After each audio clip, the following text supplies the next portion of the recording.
Hello everyone, welcome back to the channel. कैसे हो आप सब। आज हम अपना economics chapter money and credit करने जा रहे हैं, वो भी एक ही लेक्चर में। ठीक है, जल्दी कंप्लीट करवा दूंगी। और इंपॉर्टेंट है क्योंकि आपके टर्म 2 में आ रहा है। एक बार डिस्क्रिप्शन बॉक्स जरूर चेक कर लेना, क्योंकि वहाँ पे आपको Instagram, Telegram, notes, important question playlist की लिंक मिल जाएगी। एंड फॉलो जरूर कर लेना इंस्टाग्राम एंड टेलीग्राम पे। सो बिना किसी देरी के स्टार्ट करते हैं अपना चैप्टर।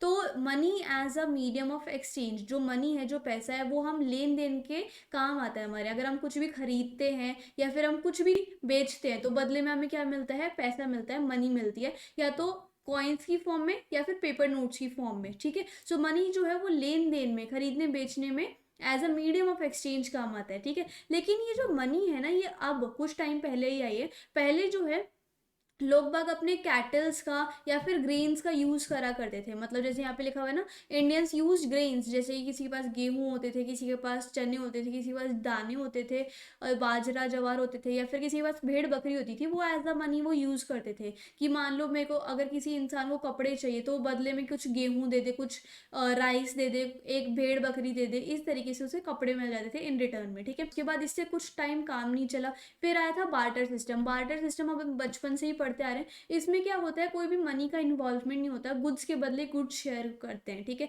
जैसे कि मान लो मेरे को बुक्स चाहिए और आपको कुछ अनाज चाहिए। ठीक है, तो मैं क्या करूँगी, आपको आपके पास बुक्स है ऑलरेडी, आप मेरे को बुक्स दे दोगे, मैं आपको अनाज दे दूँगी, क्योंकि आपको अनाज की नीड है। तो इससे क्या होगा, हम दोनों की जो नीड्स होगी वो भी सेटिस्फाई हो जाएंगी। एंड यहाँ पर हमारी जो कम्युनिटीज़ है वो भी हमें मिल जाएंगी। सो इसको हम क्या कहते थे? Barter system. इसमें ना दोनों पार्टीज के बीच में एग्रीमेंट होना चाहिए। लाइक मुझे भी एंड आपको भी ये एग्री करना पड़ेगा कि हाँ भाई, हम दोनों अपनी अपनी कम्युनिटीज को एक्सचेंज कर रहे हैं। सो इस फीचर को या फिर इस कैरेक्टरिस्टिक को क्या कहते हैं? Double coincidence of bond. कि मतलब दोनों पार्टीज के बीच में एग्रीमेंट होना चाहिए कि दोनों के दोनों जो है वो अपनी कम्युनिटीज को एक्सचेंज कर रहे हैं। सो ये बार्टर सिस्टम का एक फीचर है। ठीक है, और इस बार्टर सिस्टम को हम सीसी इकोनॉमी भी कहते हैं, मतलब कम्योडिटी टू कम्योडिटी इकोनॉमी। यानी कि इसके अंदर कोई भी पैसे का इन्वॉल्वमेंट नहीं है, सिर्फ कम्योडिटी के बदले कम्योडिटी एक्सचेंज की जा रही है। ठीक है, उसके बाद क्या हुआ, अब आ गई है मनी। मतलब बार्टर सिस्टम में थोड़ी बहुत दिक्कतें आ रही थी। अब अगर मेरे को वो किताबें चाहिए, तो मैं किस इंसान को ढूंढने जाऊँ कि जिसके पास किताबें हो? तो बहुत टाइम लग जाएगा इस चीज़ में, तो है ना। और मुझे ज़रूरत है अभी, तो कैसे हो पाएगा? सो उसके बाद क्या हुआ, मनी की फॉर्म आने लग गई। मनी जो है वो करेंसी की फॉर्म में आने लग गई। करेंसी जैसे कि पेपर नोट्स एंड कॉइन्स की फॉर्म में आने लगी। आजकल जैसे हमारे पास कागजों के नोट होते हैं, सिक्के होते हैं, कॉइन्स वगैरह होते हैं। ठीक है, मॉडर्न कॉइन्स जो हैं वो सिंपल स्टील वगैरह के बनते हैं, सिंपल मेटल के बनते हैं। लेकिन पहले के जो कॉइन्स होते थे वो गोल्ड एंड सिल्वर के होते थे, महाराजा वगैरह के टाइम पे। ठीक है, सो जो रियल वैल्यू है मॉडर्न कॉइन की वो तो कम है, और जो फेस वैल्यू, जैसे मान लो 10 रुपए का कोई सिक्का है, ठीक है, उसको रियल वैल्यू उसकी बनाने में बहुत कम लगी होगी, लेकिन उसकी जो असल वैल्यू है, फेस वैल्यू है, यानी कि 10 रुपए, वो ज़्यादा होती है ऑब्वियसली। ठीक है, सो ये चीज़ इसमें बताई हुई है। और ये जो करेंसी है ना, इसको पावर दे रखी है, इसको अथोराइज कर रखा है गवर्नमेंट ऑफ इंडिया ने, कि भाई ये जो पैसे हैं ये as a medium of exchange use होंगे और सब एक्सेप्ट करेंगे। कोई भी इसको रोक नहीं सकता कि हम इसको एक्सेप्ट नहीं करेंगे। ठीक है, किसी के पास ये हक नहीं है, क्योंकि इसको किससे हक मिला हुआ है? RBI on the behalf of central government से। ठीक है, रिजर्व बैंक ऑफ इंडिया ने अथॉरिटी दी है। रिजर्व बैंक ऑफ इंडिया के पास ये अथॉरिटी है, ये पावर है कि वो करेंसी को इशू कर सकता है। अच्छा, एक बात ध्यान रखना, ये इंपॉर्टेंट है कि रिजर्व बैंक ऑफ इंडिया ना बाकी सारे पैसे तो बना लेता है, 10 का, 20 का, 50 का, 100 का, 500 का, 1000 का। ठीक है, ऐसे ऐसे वो बना लेता है। लेकिन जो 1 रुपए का नोट या फिर सिक्का होता है ना, वो आरबीआई नहीं बनाता, वो कौन बनाता है? Finance ministry. ठीक है, तो ये आपको थोड़ा ध्यान रखना पड़ेगा। फाइनेंस मिनिस्ट्री जो है वो 1 रुपए का बनाती है। ये आएगा आपका 11th में आएगा। ठीक है, तो ये बस मैंने एक्स्ट्रा नॉलेज के लिए आपको बता दिया। एंड यहाँ पर आरबीआई ने उसको ऑथोराइज कर रखा है। जैसे मान लो जब हमारी 2016 में डीमोनेटाइजेशन हुई थी, और गवर्नमेंट ऑफ इंडिया ने कहा था कि जो 1000 एंड 500 के नोट थे वो नहीं चलेंगे अब से, तो जो गवर्नमेंट थी उन्होंने 1000 एंड 500 रुपए के नोट पे से अपनी ऑथोराइजेशन या फिर पार हटा ली थी। तो अब वो यूजलेस थे, उनका कोई भी काम नहीं था। ठीक है, लेकिन उससे पहले, डिमोनेटाइजेशन से पहले, इनके कितना यूज हुआ करता, इनकी मान्यता थी, लेकिन मान्यता हटने के बाद इनको ये यूजलेस हो गए। सो दैट्स वाई कहा गया है कि जो करेंसी है उसको गवर्नमेंट ऑफ इंडिया द्वारा रिकॉग्नाइज किया गया है, अथोराइज किया जा सकता है। इसलिए सब जो है इसी को एक्सेप्ट करते हैं, कोई इसको खारिज नहीं कर सकता। ठीक है, तो अब जैसे हमने मॉडर्न फॉर्म ऑफ मनी में करेंसी पढ़ लिया कि पेपर नोट्स एंड कॉइन्स हमें देखने को मिलते हैं आज के मनी के फॉर्म में, और इसमें आरबीआई ने अथोराइजेशन दी हुई है कि ये जो मनी है वो हर जगह चलेगी, कोई भी इसके रिफ्यूज़ नहीं कर सकता एक्सेप्ट करने से। वैसे ही एक मॉडर्न फॉर्म ऑफ मनी होती है डिपॉजिट विद बैंक। जैसे मान लो आपकी कोई सैलरी आती है, लाइक 20,000 आपकी सैलरी है, तो उसमें से 5,000 जो है वो आप अपने पास रख लोगे घर के खर्च वगैरह के लिए, लेकिन जो 15,000 है वो आप अपने बैंक अकाउंट में जमा करवा के आ जाते हो, ठीक है। सो इसको हम कहते हैं डिपॉजिट विद बैंक। और अगर हम मान लो आपके पास बैंक का अकाउंट नहीं है, तो आप बैंक में जाते हो किसी भी बैंक में, उसमें अपना एक अकाउंट ओपन करवाते हो अपने नाम से, और जब भी आपकी कोई सैलरी आती है तो सीधा बैंक में चली जाती है, या फिर आप जमा करवाते हो, डिपॉजिट करवाते हो। और बैंक कहता है कि अगर आप हमारे बैंक में डिपॉजिट करवाओगे तो हम उस डिपॉजिट पे आपको इंटरेस्ट भी देंगे। यानी कि अगर आपने 10,000 रुपये जमा करवाए, तो 10,000 रुपये के ऊपर हम 5% का आपको इंटरेस्ट भी दे देंगे। मतलब कुछ पैसे आपको बढ़कर ही मिलते हैं एट द लास्ट बैंक से, तो ये फ़ायदा होता है। और डिपॉजिट विद बैंक के साथ साथ बैंक आपको एक और टाइप की फैसिलिटी देता है, जिसको हम क्या कहते हैं, चेक फैसिलिटी। चेक में क्या होता है, आप अपनी कोई भी पेमेंट चेक के द्वारा भी कर सकते हो। जैसे कि मान लो अगर किसी को हाथों हाथ 3-4 हज़ार रुपये देने हो, तो कर सकता है कोई भी इंसान। लेकिन अगर कोई बड़ा अमाउंट है, जैसे कि 50,000 है, 1 लाख रुपए है, 20,000 है, 30,000 है, तो हाथों हाथ नहीं दिए जा सकते, तो चेक के द्वारा देने पड़ते हैं वो, ठीक है।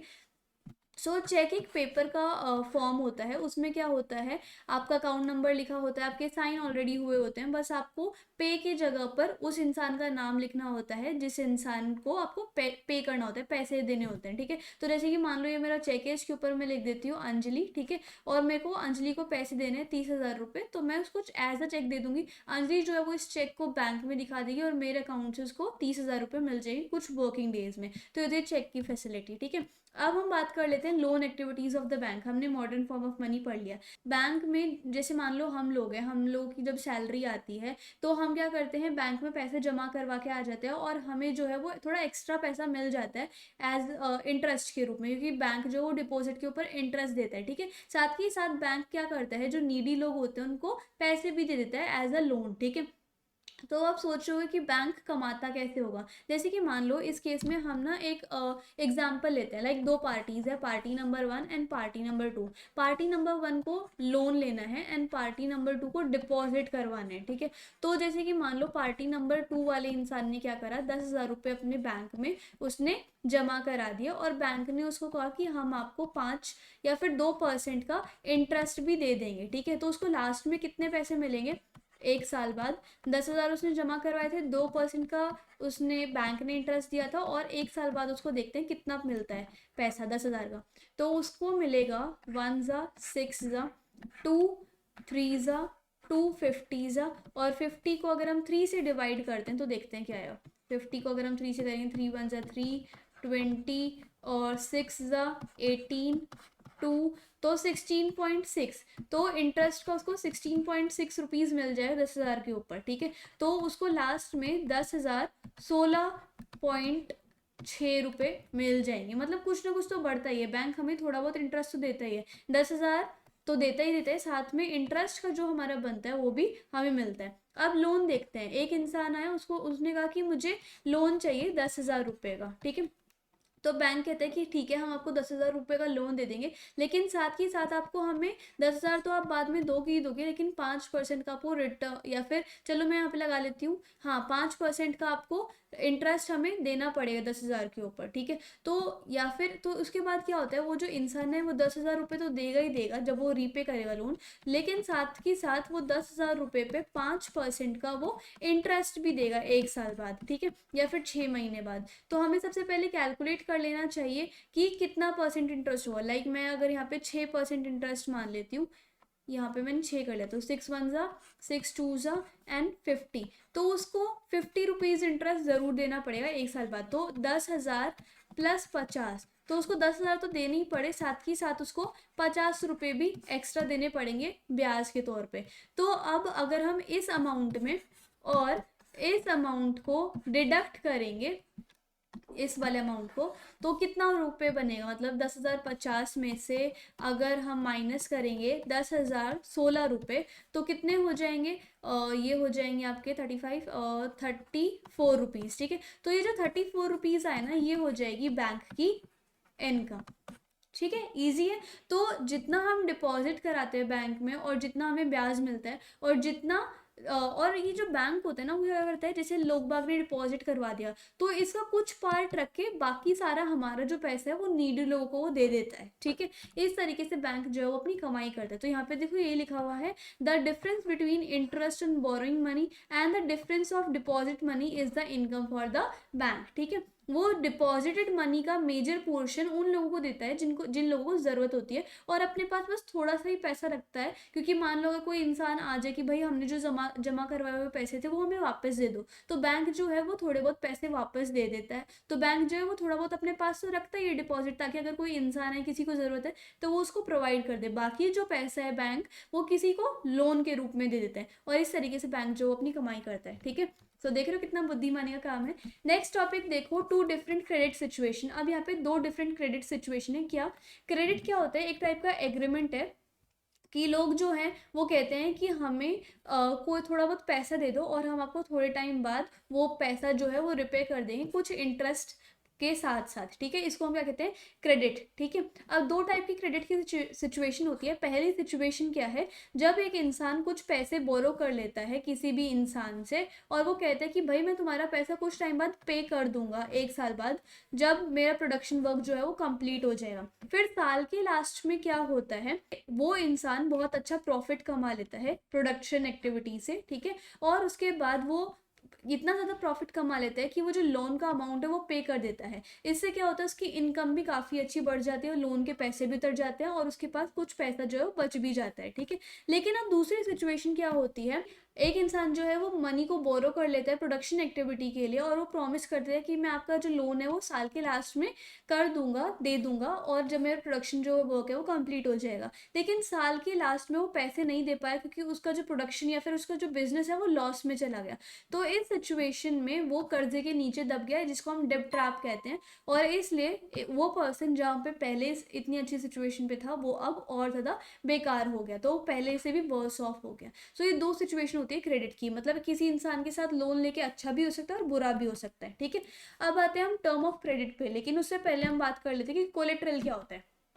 कोलेट्रल एक एसेट होता है जो बोरोवर्स जो है उनको, मतलब इसमें क्या होता है, लाइक अगर आप किसी भी बैंक से पैसा लेने जाते हो, लोन लेने जाते हो, तो बैंक आपको ऐसे ही नहीं कहता कि लो भाई आपका लोन ये रहा, ये ले लो पैसे। बैंक आपसे एक सिक्योरिटी लेता है, या तो वो आपका व्हीकल हो, या आपका घर हो, या कुछ भी चीज़ हो, या आपका सोना हो, ठीक है। वो कहता है कि हम आप पे भरोसा नहीं कर सकते कि आप हमें पैसा रिटर्न करोगे जो हमने आपको लोन के रूप में दिया है। तो वो क्या करता है, एक एज अ सिक्योरिटी आपसे ले लेता है कि भाई मान लो आपने इस टाइम तक लोन पे नहीं किया, तो हम आपकी कोई चीज़ बेच के अपने लोन का पैसा और अपना इंटरेस्ट का पैसा हड़प लें आपसे, ठीक है, या फिर ले लें। तो उस सिक्योरिटी को, उस गारंटी को हम क्या बोलते हैं, कोलेटरल। और कोलेटरल जो है वो आपका या तो घर हो सकता है, या आपके कैटल्स हो सकते हैं, या आपकी कोई ज़मीन हो सकती है, प्रॉपर्टी के पेपर्स, कोई आपका व्हीकल हो सकता है, कुछ भी हो सकता है, या आपका सोना हो सकता है, ज्वेलरी वगैरह हो सकती है। सो ये चीज़ होती है कोलेटरल, ठीक है। अब आते हैं हम टर्म्स ऑफ क्रेडिट पे। टर्म्स ऑफ क्रेडिट 3-4 चीज़ों से बनता है। एक इंटरेस्ट रेट, दूसरा कोलेट्रल, तीसरा कुछ डॉक्यूमेंट्स जो आपको चाहिए होते हैं लोन लेते टाइम पे, ठीक है। और उसके बाद इन 3-4 चीज़ों से क्या बनता है हमारा टर्म्स ऑफ क्रेडिट, ठीक है। The rate of interest, collateral and some documents to fulfil the requirement of the terms of credit is known as terms of credit, ठीक है। अच्छा, ये भी हो गया। अब हम आते हैं formal sector of credit in India. अब दो टाइप के क्रेडिट सोर्सेज होते हैं हमारी इकोनॉमी में, मतलब हम दो सोर्सेज से पैसा ले सकते हैं। एक होता है फॉर्मल सेक्टर और एक होता है इनफॉर्मल सेक्टर। फॉर्मल सेक्टर में क्या होता है, जो बैंक और कोऑपरेटिव्स होते हैं वो बेसिकली लोन देते हैं लोगों को। एंड इनफॉर्मल सेक्टर में लोन कहाँ से मिलता है, बड़े बड़े मोटे मोटे मनी लेंडर से, ट्रेडर्स से, जो बिजनेस करते हैं, एम्प्लॉयर से, किसी भी फ्रेंड और रिलेटिव से हमें पैसा मिल सकता है उधारी पे, ठीक है। लेकिन एज वी नो दैट जो हम बैंक में जितना भी डिपॉजिट करवाते हैं मनी, उसका थोड़ा बहुत पार्ट बैंक रख के बाकी जो पार्ट होता है वो बैंक अपने पास रख लेता है, और उन लोगों को दे देता है जिनको ज़्यादा ज़रूरत है लोन के पैसों की, ताकि वो अपनी इकोनॉमिक एक्टिविटी को स्टार्ट कर सकें, अपने बिजनेस को स्टार्ट कर सकें, ठीक है। तो इंडिया में जो रिजर्व बैंक ऑफ इंडिया होता है ना, वो बैंक पे नज़र रखता है कि भाई तुमने किस किस इंसान को कितना पैसा दिया, कितने इंटरेस्ट ऑफ रेट पे दिया, कितना लोन आपने दिया। तो हर चीज़ जो है वो बैंक पे नज़र रखता है, ठीक है। इंडिया में रेट ऑफ इंटरेस्ट जो है इनफॉर्मल सेक्टर में, जो आप मनी लेंडर अपने फ्रेंड्स वगैरह से लेते हो, वो ज़्यादा है then rate of interest in formal sector. इसलिए आपको बोला जाता है कि आप अगर लोन ले भी रहे हो तो इनफॉर्मल सेक्टर से मत लो, फॉर्मल सेक्टर से लो, क्योंकि वहाँ पर आपको कम पैसा देना पड़ेगा। ठीक है। और ये जो फॉर्मल सेक्टर है इसको लीगल अथॉरिटीज़ जैसे कि आरबीआई खुद नज़र रखता है। ठीक है। तो वो आपके साथ कभी भी कुछ चीज़ गलत नहीं करेगा। इनफॉर्मल सेक्टर में रेट ऑफ इंटरेस्ट जो है वो मनी लेंडर्स अपने हिसाब से चुनते हैं और वो बहुत ज़्यादा रेट पे आपसे पैसा हड़पते हैं, लेते हैं लास्ट में, और उनके ऊपर कोई भी ऑर्गेनाइजेशन नहीं है कि उनको कोई सुपरवाइज करे, उनको कोई देख रेख करे। ठीक है। और मनी लेंडर्स जो है वो कोई भी तरीका यूज़ कर सकते हैं आपसे पैसे वापस लेने में। ठीक है। समटाइम्स जो है बोरोवर्स की जो इनकम होती है वो कम होती है then compare to the amount of जो उनको लोन देना है as a loan to money lenders. उन बेचारों की इनकम तो बहुत कम होती है और उनको लोन इतना ज़्यादा देना होता है। सो इनफॉर्मल सेक्टर में ये सारी दिक्कतें हैं। ठीक है। अब देखो इस ये यहाँ पर आपको एक चार्ट दिया हुआ है, ये एनसीईआरटी का ही चार्ट है। इस चार्ट में सोर्स ऑफ क्रेडिट यहाँ पर रूरल एरियाज का बताया हुआ है इन 2010। यहाँ पर जो लोग हैं वो मोस्टली प्रोफेशनल और एग्रीकल्चर मनी लेंडर्स पे डिपेंडेंट है पैसे लेने के लिए। ठीक है। इनफॉर्मल सोर्स ऑफ लोन पे उनको वो डिपेंड होना होता है। ठीक है।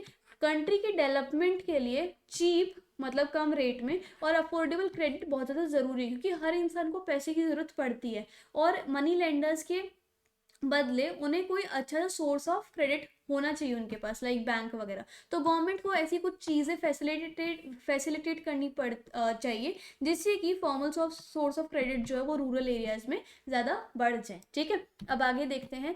Now last topic is self help group of the poor for the poor. अब गाँव में बहुत सारे गाँव में बैंक की फैसिलिटीज़ नहीं आ पाई हैं। ठीक है। और कभी कभी बैंक्स जो है वो देना भी नहीं चाहते ऐसे लोगों को या फिर पुअर लोगों को लोन्स। क्यों? क्योंकि वो जो पुअर लोग हैं वो ज़्यादातर पैसे रिटर्न नहीं कर पाते, अपना लोन रिटर्न नहीं कर पाते। सो इन दैट केस बैंक्स जो हैं वो कम जाना पसंद करते हैं रूरल एरियाज़ में, क्योंकि उन लोगों के पास कोलेटरल वगैरह कुछ नहीं होता, और अगर बिना कोलेटरल के दे भी दिया तब भी वो पैसा पूरा नहीं दे पाते हैं। ठीक है। तो बैंक्स जो है इस केस में कुछ नहीं कर पाते। सो नाउ अब बैंक की फैसिलिटीज़ तो ज़्यादातर रूरल एरियाज़ में है नहीं, तो लोग जो है वो इनफॉर्मल सेक्टर पे डिपेंड रहते हैं लोन लेने के लिए। ठीक है। सो पुअर जो है वो हाई रेट ऑफ इंटरेस्ट देते हैं मनी लेंडर्स को, और ये डिफिकल्ट हो जाता है कि वो बैंक से लोन ले पाए जो पुअर पीपल होते हैं, क्योंकि उनके पास ना तो डॉक्यूमेंट्स होते हैं ना कोलेट्रल रहता। So that's why. ठीक है। और डॉक्यूमेंट्स एंड कोलेट्रल तो चाहिए होता है बैंक लोन लेने के लिए, तो क्या करेंगे। ठीक है। इनफॉर्मल लेंडर्स जैसे कि मनी लेंडर्स जो हैं वो दे देते हैं बिना कोलेट्रल के लोन, लेकिन वो ज़्यादातर बहुत ज़्यादा रेट ऑफ इंटरेस्ट पे देते हैं लोन। ठीक है। सो एक ऑर्गेनाइजेशन है तो वो क्या करती है, पुअर लोगों की सेविंग्स को इकट्ठा कर लेती है, और जब भी किसी उनके मेंबर को नीड पड़ती है पैसे की या फिर लोन की तो वो पैसा दे भी देते हैं उनको बहुत कम रेट ऑफ इंटरेस्ट पे। उसको हम क्या कहते हैं, सेल्फ हेल्प ग्रुप, एसएचजीज। ठीक है। ये एक ऐसी ऑर्गेनाइजेशन है जिसका एम क्या है कि वो बहुत सस्ते इंटरेस्ट ऑफ रेट पर, सस्ते रेट ऑफ इंटरेस्ट पे लोन दे। ठीक है। As compare to money lenders का जो रेट ऑफ इंटरेस्ट होता है। और सेल्फ हेल्प ग्रुप में यूजुअली 10 से 20 मेंबर्स होते हैं। सेविंग्स जो लोग बाग जमा करवाते हैं वो 25 से 100 रुपये भी हो सकते हैं, जितनी आपकी श्रद्धा उतनी दे सकते हो, आप सेव करा सकते हो। और उसके बाद अगर आपको कभी भी पैसे की ज़रूरत होती है तो आपका जो ग्रुप है वो आपको पैसे दे देता है कम रेट ऑफ इंटरेस्ट पे।